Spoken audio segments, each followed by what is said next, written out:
का क्लास है। और आज हम लोग पढ़ेंगे filing of return of income.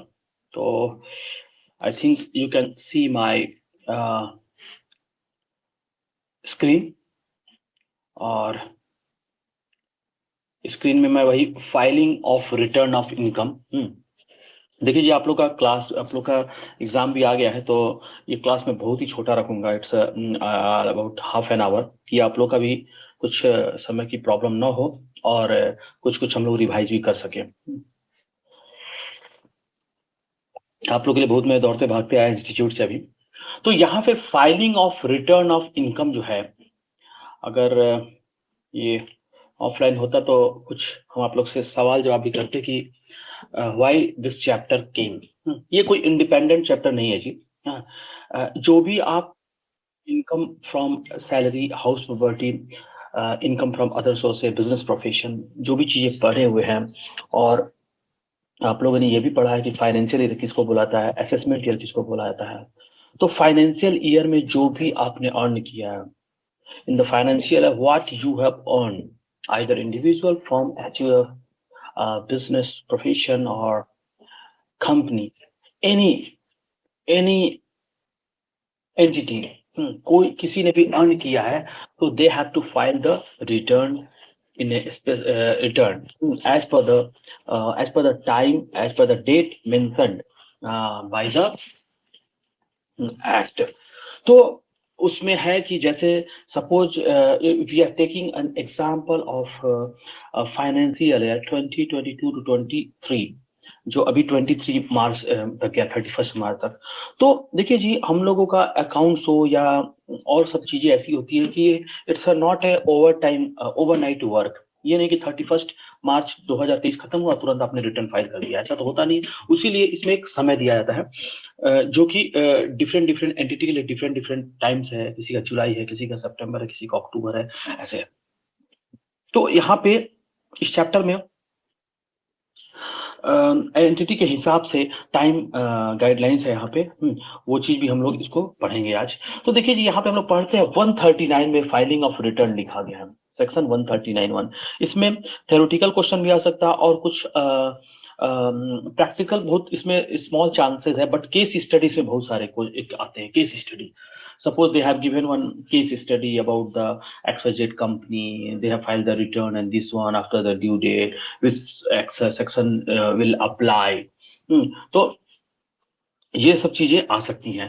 तो यहाँ पे 139(1) यहाँ से हम लोग याद करेंगे कि क्या है चीज। 139(1) में बोला गया है कि following person needs to file a return of income in the prescribed form. Prescribe form का मतलब क्या हुआ जी? जो ITR 1 2 3 4 5 6 7 ये बोला जाता है, उसको prescribe form, and with in the prescribed time. और एक टाइम मेंशन है, ऐसा नहीं कि जब मन तब हम जाके जमा कर दिया, क्योंकि पोर्टल भी बंद हो जाएगा। और दूसरी बात, पोर्टल नहीं बंद होगा ठीक है, उसके बाद आपको कुछ पेनाल्टी लगेंगे, क्योंकि आप टाइम के बाद जा रहे हैं। ठीक है। तो यहाँ पे 139(1) में बोल दिया गया है कि आपको रिटर्न फाइलिंग करना है। ठीक है। अब यहाँ पे अलग अलग सेक्शंस है कि 139(1) में तो बोला गया, 139(1) में किसके बोला है? कंपनी और फर्म के बारे में बोला गया है। 139(4) में ट्रस्ट के बारे में बोला गया है। 4B में पॉलिटिकल पार्टी के बारे में बोला गया है। 4C में scientific research association news agency के बारे में बोला गया। 139(4D) यूनिवर्सिटी कॉलेज के बारे में बोला गया है। 4E में बिजनेस ट्रस्ट है। 4F में इन्वेस्टमेंट है। और 139(1) भी एनी अदर पर्सन, जिसका कोई नहीं उसका 139(1) भी मतलब इंडिविजुअल के बारे में इसमें बोला गया है। तो ये सेक्शन पूरे के पूरे सेक्शन से याद करने की कोई जरूरत नहीं। यहाँ पे सिर्फ 139(1) याद कीजिएगा कि 139(1) के तहत लिखा गया है कि with in the time limit, with in the prescribed time limit, you have to file the return, you have to file the prescribed form as a return। ठीक है। इनकम टैक्स रिटर्न जिसको बोला जाता है, कंपल्सरी फाइलिंग ऑफ रिटर्न। अब देखिए जी, यहाँ पे क्या होता है कि पहले गवर्नमेंट ने बताया था कि हाँ, जिसका 5 लाख से ऊपर है, जो एग्जेम्प्टेड इनकम, एग्जेम्प्टेड लिमिट से जिसका ऊपर है, उसको रिटर्न फाइलिंग की जरूरत है, नीचे नहीं है। तो उसमें कोई कोई लोग क्या होते हैं कि जैसे मान लीजिए कि वो तो दिखा रहे हैं कि मेरा, हाँ भैया मेरा 5 lakh, I I I I am earning income less than 5 lakh, but वो लोग क्या कर रहे हैं? वो लोग या तो घूम रहे हैं, मतलब होटल का खर्चा ज्यादा हो रहा है, या तो जो अपना घूमने का खर्चा ज्यादा हो जा रहा है, वो खर्चा 2 लाख रुपए कर रहा है, बट ये है कि इन लोग का रिटर्न ऑफ इनकम क्या है, 5 लाख से कम है। तो यहाँ पे एक चीज और देखना पड़ेगा, इनकम के साथ साथ आपका एक्सपेंडिचर के पैटर्न को भी देखा जाता है कि आपका एक्सपेंडिचर कितना है।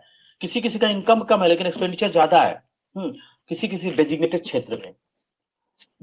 क्षेत्र में कुछ की ज्यादा है, तो उस चीज को भी देखा जाता है फाइलिंग ऑफ रिटर्न के समय कि आपको फाइल करना पड़ेगा। ठीक है, तो मैं थोड़ा थोड़ा इसको पढ़ के आपको बताता हूँ।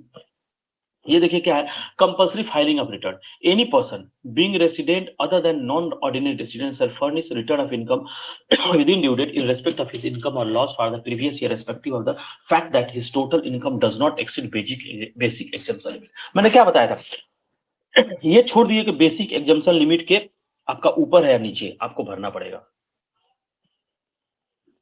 ठीक है, तो होल्ड्स एज बेनिफिशियल ऑनर और otherwise any asset located outside India or has signing authority in any account located outside India।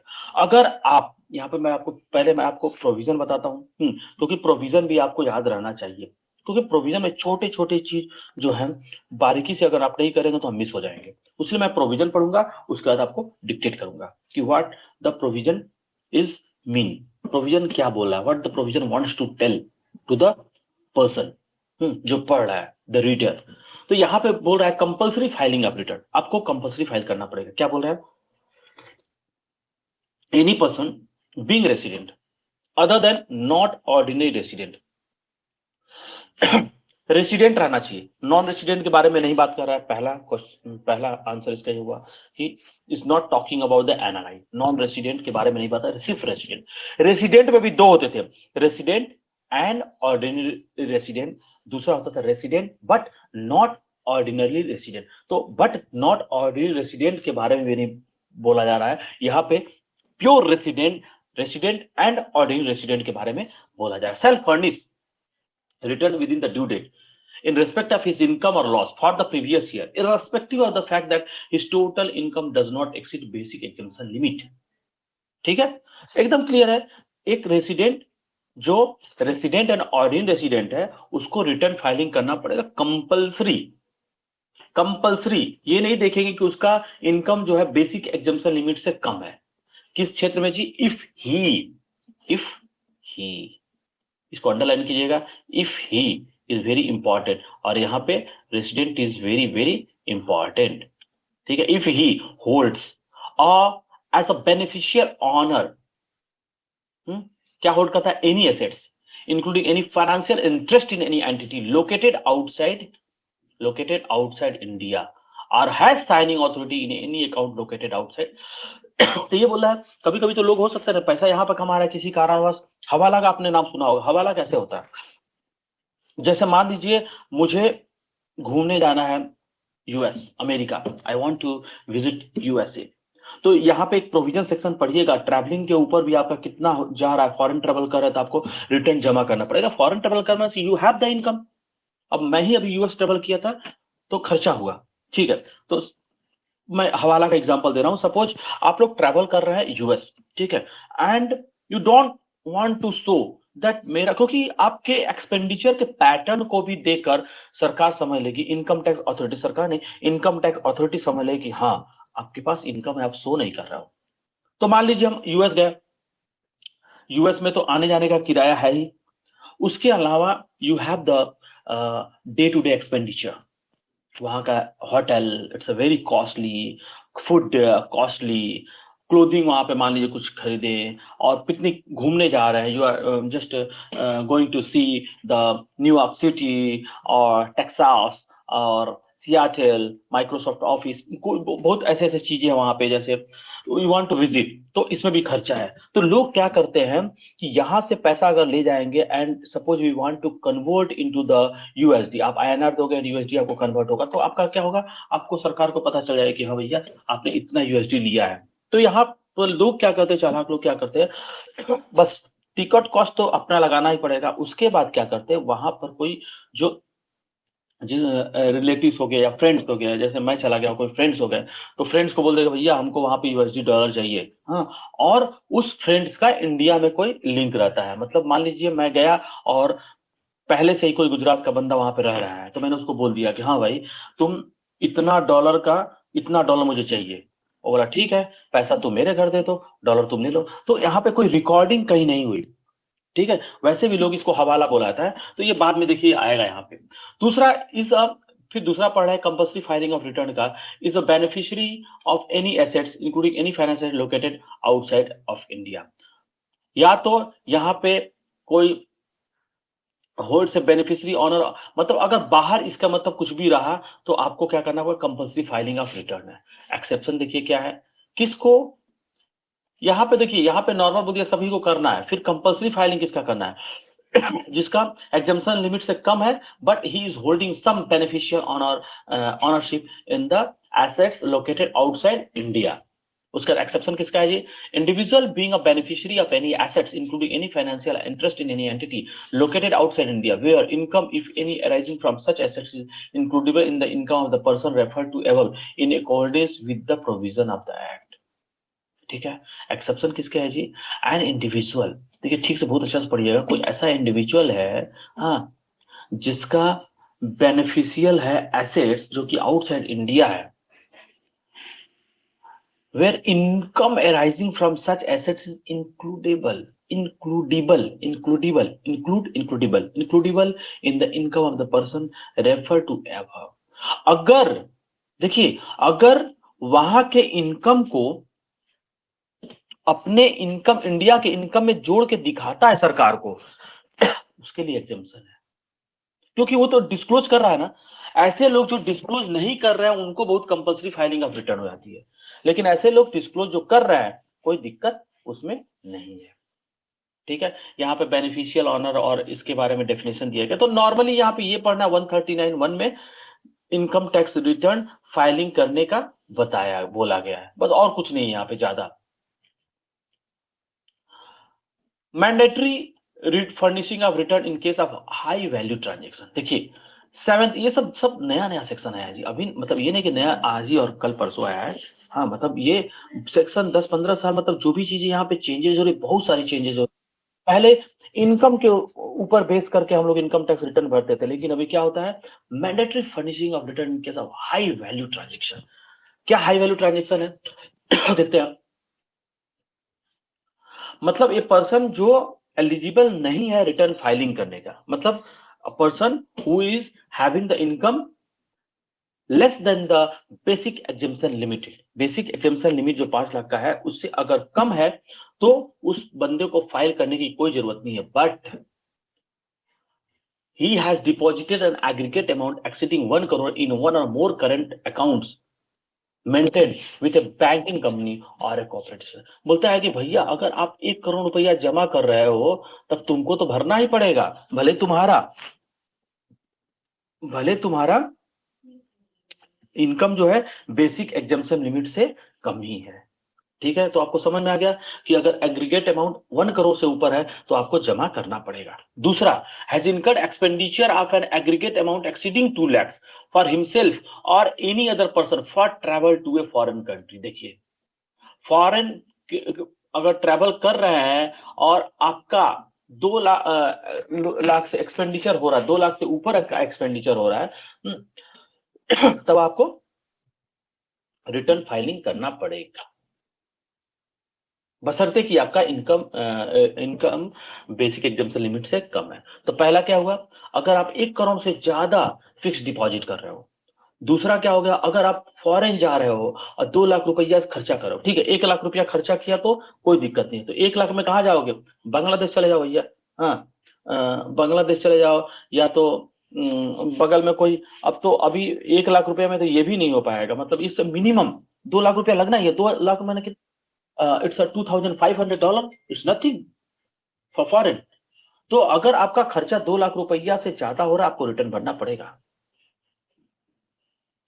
और तीसरा बोल दिया है कि अगर आप 1 लाख रुपए से ज्यादा का इलेक्ट्रिसिटी कंजम्पशन करते हो किसी एक फाइनेंशियल ईयर में ठीक है, has incurred expenditure on aggregate amount exceeding 1 lakh towards consumption of electricity. ठीक है, अब देखिए जी 1 लाख रुपए का इलेक्ट्रिसिटी तो कंजम्पशन सभी कोई कर लेता है। आज मान लीजिए हम देखें लखनऊ में ही अगर गर्मियों के दिनों में मतलब 10-10 हजार का बिल आता है जी। 1 लाख रुपए मतलब कितना हो गया आपका? 12×8 = 8,000 से कुछ ज्यादा, 8,500 रुपए पर मंथ। जिसके घर में 5-6 आदमी है तो आ ही जाता है। तो इसके मतलब इलेक्ट्रिसिटी कंजम्पशन के ऊपर भी गवर्नमेंट की निगाहें हैं। आप 1 लाख रुपया इलेक्ट्रिसिटी कंजम्पशन कर रहे हो, आप बोल रहे हो कि मेरा 5 लाख रुपया से इनकम कम है, हो सकता है? नहीं हो सकता। तो बोलता भैया आप इनकम टैक्स रिटर्न भरो, मैं देखूंगा कि आपका इनकम कितना है, और उसके बाद हम आपको प्यारा प्यारा नोटिस भी भेजेंगे। ठीक है, यहां तक आपको समझ में आया होगा। 139(1) only talks about that you have to file the return of income within the due date. ठीक है, अब fulfil such other condition as may be prescribed. ठीक है, fulfils such other conditions as may be prescribed, मतलब बीच बीच में और कभी कभी निकलता रहता है कि भैया ये करो पे तो टीडीएस इनकम टैक्स रिटर्न भरना पड़ेगा। तो यहाँ पे following are prescribed rule 12AB। देखिए जी इनकम टैक्स एक्ट है ना, और इनकम टैक्स रूल भी है।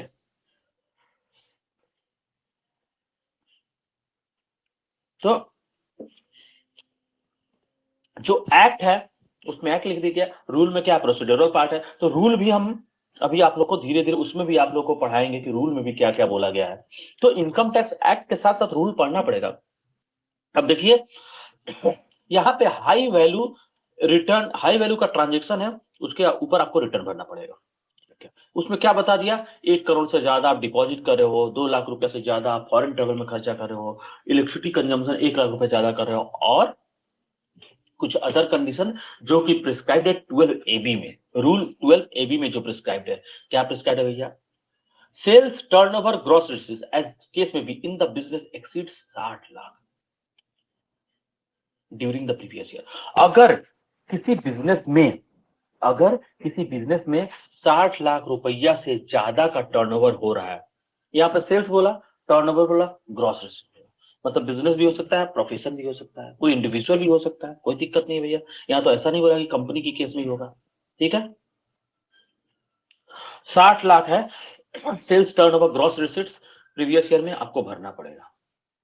ठीक है, दूसरा टोटल से gross receipts in profession exceeds 10 lakh during the previous year.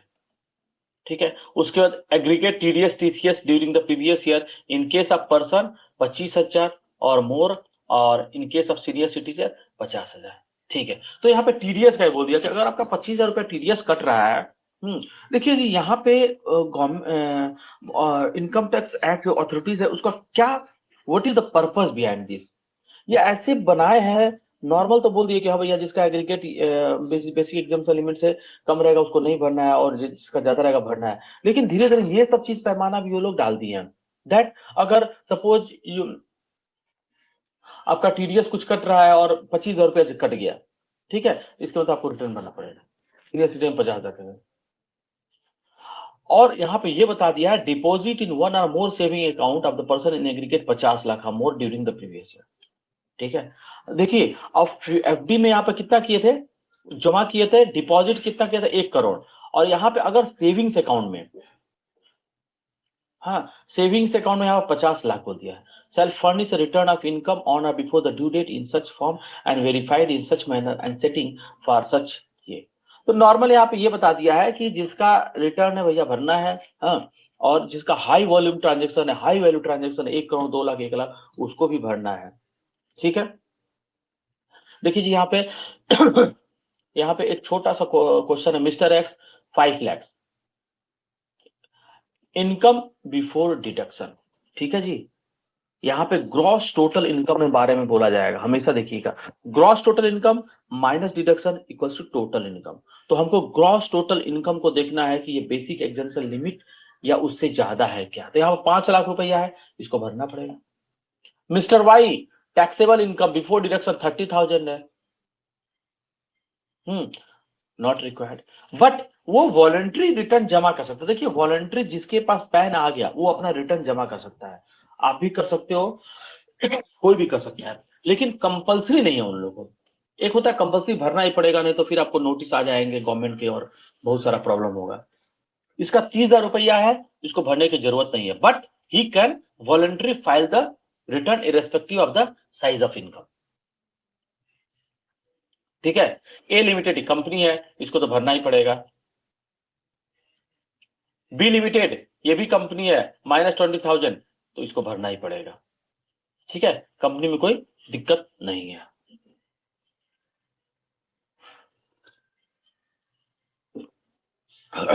देखिए जी, मैं एक बार और आपको क्लियर करना चाहता हूं कि जब हम लोग व्यवसाय करते हैं, suppose I have started one business of home care products. मैं इंडिविजुअल हूं, शशि प्रकाशन कंपनी, और मैं स्टार्ट किया। ठीक है, तो मेरा टर्नओवर 70 लाख 80 लाख हो सकता है, लेकिन जो हमको टैक्सेशन देना है क्या नेट प्रॉफिट के ऊपर होता है। हम जब इनकम टैक्स रिटर्न फाइलिंग करेंगे तो उसमें हम टोटल इनकम मतलब नेट प्रॉफिट को जाके करते हैं। ऐसा नहीं कि हम मान ली 70 लैक्स का हम ट्रांजेक्शन के 70 लैक्स नहीं लिखेंगे। अगर 70 लैक्स है मेरा, करते करते एक्सपेंडिचर घटाएंगे, रेंट दिए, सैलरी दिए, स्टेशनरी दिए, ट्रैवलिंग में खर्चा हुआ, सारी चीजों करते करते 70 लाख सपोज मेरा इनकम है, उसमें से करते करते मेरा बचा 2 लाख रुपया, तो 2 लाख हमको लिखना है। अब हम 2 लाख देखें, it is below the exemption limit और नॉट। तो 2 लाख मेरा बिलो एग्जम्पशन लिमिट है, भरने की जरूरत नहीं है। लेकिन 12 एबी का तब हमको दिमाग में आएगा कि 12 एबी में क्या बोला था कि अगर किसी का 60 लाख से ज्यादा जा रहा है टर्नओवर सेल्स, उसको भरना पड़ेगा। अभी समझ में आया ना। जैसे सैलरी होल्डर क्या होते हैं, 5 लाख रुपया सैलरी होल्डर कमाए, मैंने 5 लाख उसका इनकम है, लेकिन बिजनेसमैन में 5 लाख का सेल किया मतलब 5 लाख पूरा मेरा इनकम नहीं, 5 के ऊपर टैक्स नहीं देंगे। 5 के ऊपर तो मेरा सेल्स है, उसके ऊपर खर्चे होंगे। मैंने जो मटेरियल का खर्चा हुआ घटाओ, सैलरी घटाओ, रेंट घटाओ, स्टेशनरी घटाओ, प्रिंटिंग घटाओ, ट्रैवलिंग घटाओ, बैंक चार्जेस घटाओ, बैंक इंटरेस्ट घटाओ, डेप्रिसिएशन घटाओ, सारा चीज करने के बाद जो बचता है उसको नेट प्रॉफिट बुलाता है। वो चीज हमको कंपेयर करना है कि it is below the basic example limit और नॉट। तो यहाँ पे कभी आप ऐसा नहीं कर दीजिएगा कि यहाँ पे तो सर आप तो 60 लाख बताए थे, 60 लाख कैसे होगा, ये यहाँ पे 20,000 30,000 है। तो जो बेसिक एग्जाम्पल लिमिट है 5 लाख है, उसमें 12 एबी में 12 एबी में क्या बोला गया है कि 60 लाख जिसका 60 लाख से ऊपर जा रहा है, बट अगर वो नेट प्रॉफिट 50,000 दिखा रहा है, 1 लाख दिखा रहा है, 5 लाख के नीचे दिखा रहा है, तो वो तो एप्लीकेबल नहीं होगा। मतलब एप्लीकेबल मैंने कंपल्सरी फाइलिंग ऑफ रिटर्न की जरूरत नहीं है। लेकिन इस प्रोविजन के तहत बोला गया है कि अगर आपका 60 लाख से ऊपर है टर्नओवर, सेल्स टर्नओवर, बेच जो नेट सेल्स बोला जाता है, अगर ज्यादा है, बस भले आपका नेट प्रॉफिट 2 लाख है, आपको रिटर्न भरना पड़ेगा। अभी समझ में आया। अगर आपको कुछ भी प्रॉब्लम होगा तो आप हमको मैसेज कर सकते हैं, मैं उसको बताऊंगा। तो ये चीजें क्या हो गई, अभी एक ही सेक्शन पढ़ा है तो क्या हुआ, बहुत सारा समय निकल गया। आज थोड़ा सा समय का कांस्टेंट है, उसलिए मैं चाहता हूं कि इसको मैं यहीं तक पढ़ाऊं। इसको थोड़ा सा आप रिवाइज कीजिएगा, उसके बाद मैं नेक्स्ट कल से इसको फिर से लूंगा। ठीक है, थैंक यू।